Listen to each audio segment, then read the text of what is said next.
This channel does not promote any violent, harmful, or illegal activities. All content provided by this channel is meant for an educational purpose only. নমস্কার, স্বাগত আপনাকে টিভি9 বাংলায়। আমি দীপ রয়েছে আপনার সঙ্গে। শুরু করছি 11টায় 11। আর এই মুহূর্তে শুরুতেই একটা বড় খবরে নজর রাখবো। বাংলায় কি আবার শিল্পীর কণ্ঠরোধের চেষ্টা?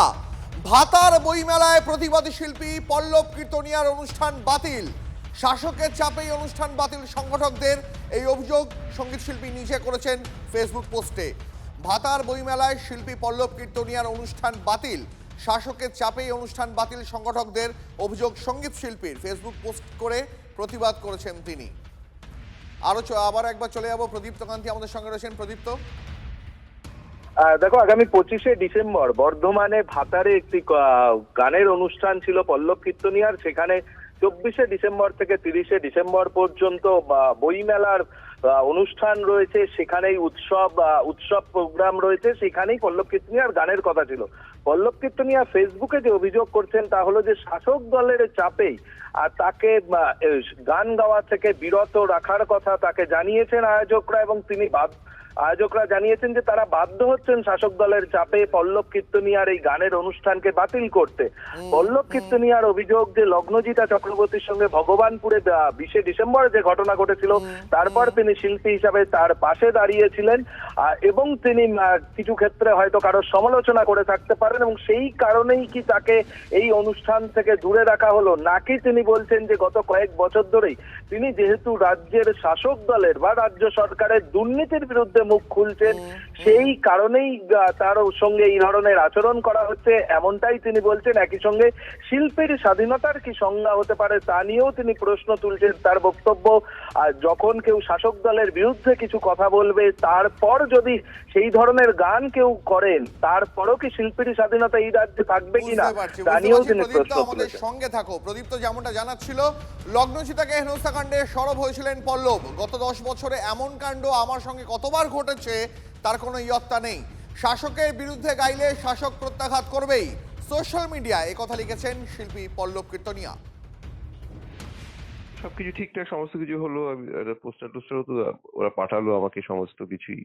হঠাৎ করেই দিন 3-4 আগে ওরা আমাকে ফোন করে বললেন যে এটা কোনোভাবেই সম্ভব হচ্ছে না, কারণ প্রশাসনিক স্তর থেকে এমন ভাবে চাপ আসছে যে ওদের পক্ষে করা সম্ভব হচ্ছে না আর কি।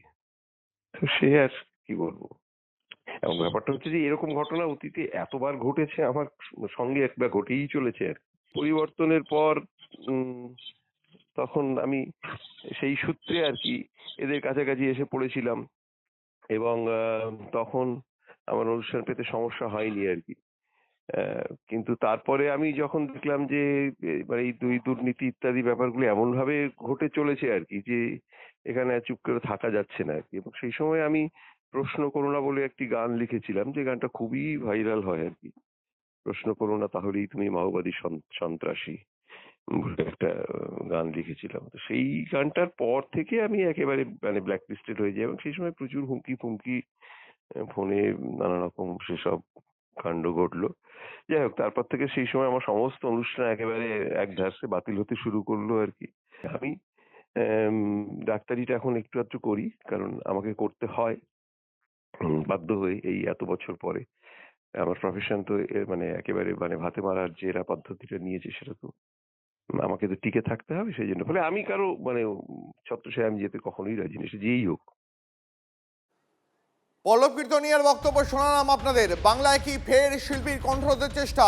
ভাতার বইমেলায় প্রতিবাদী শিল্পী পল্লব কীর্তনিয়ার অনুষ্ঠান বাতিল, শাসকের চাপে অনুষ্ঠান বাতিল সংগঠকদের, অভিযোগ করেছেন সঙ্গীত শিল্পী নিজে। সোশ্যাল মিডিয়ায় পোস্ট করে এই প্রতিবাদ জানিয়েছেন তিনি। 25শে ডিসেম্বর বর্ধমানের ভাতারে গানের অনুষ্ঠান করার কথা ছিল পল্লব কীর্তনিয়ার, কিন্তু একাধিকবার তিনি শাসকের বিরুদ্ধে নানা প্রসঙ্গে সরব হয়েছেন। এমনকি সাম্প্রতিকতম লগ্নজিতাকে হেনস্থাকাণ্ডেও তিনি সরব হয়েছেন। গত 10 বছরে তার সঙ্গে এমন ঘটনা অনেকবার ঘটেছে, অভিযোগ করেছেন পল্লব কীর্তনিয়া। শাসকের বিরুদ্ধে গান গাওয়ায় তাকে ব্ল্যাকলিস্ট করে দেওয়া হয়েছে, অভিযোগ করছেন শিল্পী।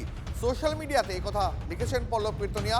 টেলিফোনেও আমাদের একই কথা জানিয়েছেন, যেটা তিনি বলছেন শাসকের বিরুদ্ধে একাধিক ইস্যুতে, বিশেষ করে দুর্নীতি ইস্যুতে সরব হওয়ায় তার অনুষ্ঠান বাতিল করে দেওয়া হয়েছে, তাকে ব্ল্যাকলিস্ট করে দেওয়া হয়েছে। কিন্তু এই প্রসঙ্গে কি বলছে ভাতার বইমেলা কর্তৃপক্ষ? তাদের পাল্টা যুক্তি, টাকা পয়সা নিয়ে সমস্যা জেরেই পল্লব কীর্তনিয়াকে তারা আনতে পারছেন না। এর পাশাপাশি শাসকের বিরুদ্ধে চাপ দেওয়ার অভিযোগও ভিত্তিহীন বলে দাবি করেছে তৃণমূল। চাপে নাকি আপনি ওনাকে বাদ দিয়েছেন। সর্বৈব মিথ্যা কথা। এ ধরনের কোনো চাপ আমাদের কাছে আসে নাই, আর আমরা শাসক দল আমাদের ওপর কোনো রকম খবরদারিও করেন নাই।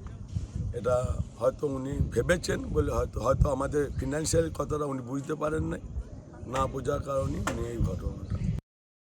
লগ্নজিতার হেনস্থা কাণ্ডে খুনের চেষ্টার ধারা অযৌক্তিক। এবার দেবরাত তৃণমূল বিধায়ক হুমায়ুন কবিরের বক্তব্যে নতুন করে বিতর্ক। খুনের চেষ্টার মামলা বাড়াবাড়ি মত তৃণমূল বিধায়কের। প্রত্যেক ক্রিয়ারই বিপরীত প্রতিক্রিয়া এভাবেই ঘটে। সোশ্যাল মিডিয়ায় ইঙ্গিতপূর্ণ পোস্ট প্রাক্তন পুলিশ কর্তার। মঞ্চে উঠে অভিযুক্ত মেহবুব মল্লিক মারধরের চেষ্টা করেন বলে অভিযোগ করেন লগ্নজিতা। গতকালই খুনের চেষ্টা এবং শ্লীলতাহানির ধারা যোগ করে পুলিশ। আর এবার সেই ঘটনাতেই লগ্নজিতার হেনস্থা কাণ্ডে খুনের চেষ্টার ধারা অযৌক্তিকভাবে আনা হয়েছে, এমনটাই বক্তব্য দেবরাত তৃণমূল বিধায়ক হুমায়ুন কবিরের। সেই পোস্ট আপনাদের দেখাচ্ছে এই মুহূর্তে। বিশাকে বলবো একবার ফুল স্ক্রিন শুধু হুমায়ুন কবিরের পোস্টটা একবার দেখাতে।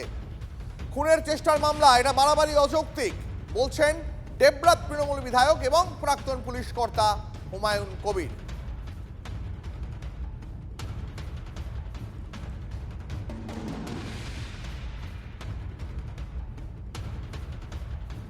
এবার যে মূল যে ঘটনা, মানে লগ্নজিতাকে মঞ্চে উঠে যেভাবে হেনস্থা করা হয়েছিল, সেই ঘটনার পর লগ্নজিতা শিল্পী গায়িকা কি প্রতিক্রিয়া জানিয়েছিলেন শোনাই আপনাদের।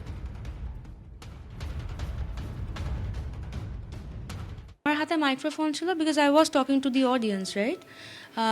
তখন উনি চিৎকার করে বলেন, অনেক জাগমা হয়েছে, এবার একটু সেকুলার গা তুই তোকারি, মানে গান টানেরও কোনো ব্যাপার, মানে আপনি গান এরম না বলে আমি স্টেজ থেকে নেমে গেলাম। তারপর আমি ভগবানপুর পুলিশ স্টেশনে গেলাম এবং গিয়ে আমি জানালাম যে এরম এরম হয়েছে।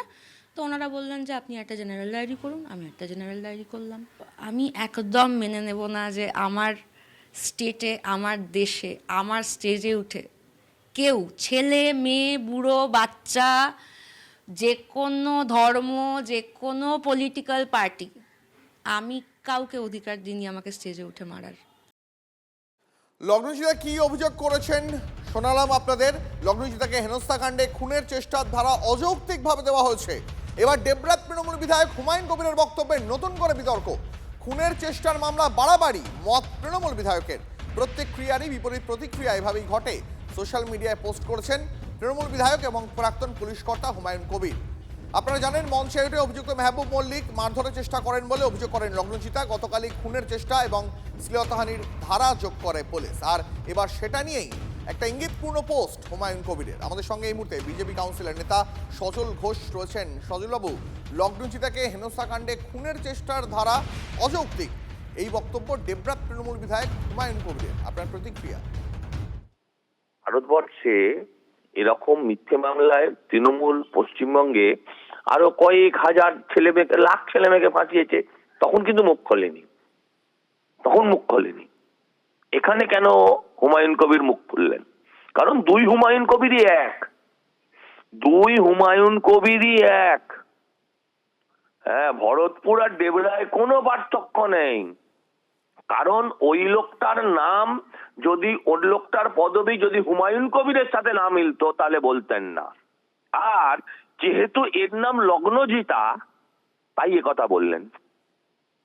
এরকম একটা অপরাধীর হয়ে স্বতঃপ্রণোদিত ভাবে ফেসবুকে লেখার মানে কি? মানুষ অভ্যন্তরে বলে, ভেতরে বলে যে এই মামলাটা দেওয়ার কোনো যুক্তি নেই, অন্য কথা। পাবলিকলি বলে উনি কি ইমেজ তৈরি করছেন যে আমার হুমায়ুন কবিরের টিকিটটা আবার চাই। অলরেডি হুমায়ুনের বিভিন্ন জায়গায় উনি প্রশংসা করেছেন। এই যে জায়গাটা, হ্যাঁ, মানে ভাই সেন্টিমেন্ট, ভাইচারা সেন্টিমেন্টে পুরোপুরি সাম্প্রদায়িক লক্ষ্যে এই কথাগুলো লেখা, এছাড়া কোনো উদ্দেশ্য নেই। অনেক ধন্যবাদ আপনাকে প্রতিক্রিয়ার জন্য।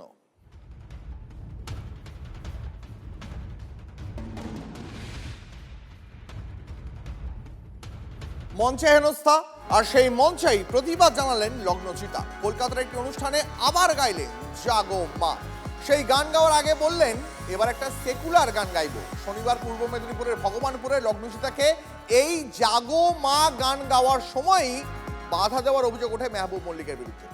লগ্নজিতার অভিযোগ, জাগো মা গান বন্ধ করে সেকুলার গান গাইতে বলে মেহবুব মল্লিক। এমনকি সঙ্গীত শিল্পীকে তুই তোকারি করা হয়, মারধরের হুমকি দেওয়া হয়, হেনস্থা করা হয়। অভিযুক্ত মেহবুবকে ইতিমধ্যেই 4 দিনের পুলিশি হেফাজতের নির্দেশ দিয়েছে আদালত। আর এবার কলকাতার মঞ্চে সেই জাগো মা গেই প্রতিবাদ সঙ্গীত শিল্পী।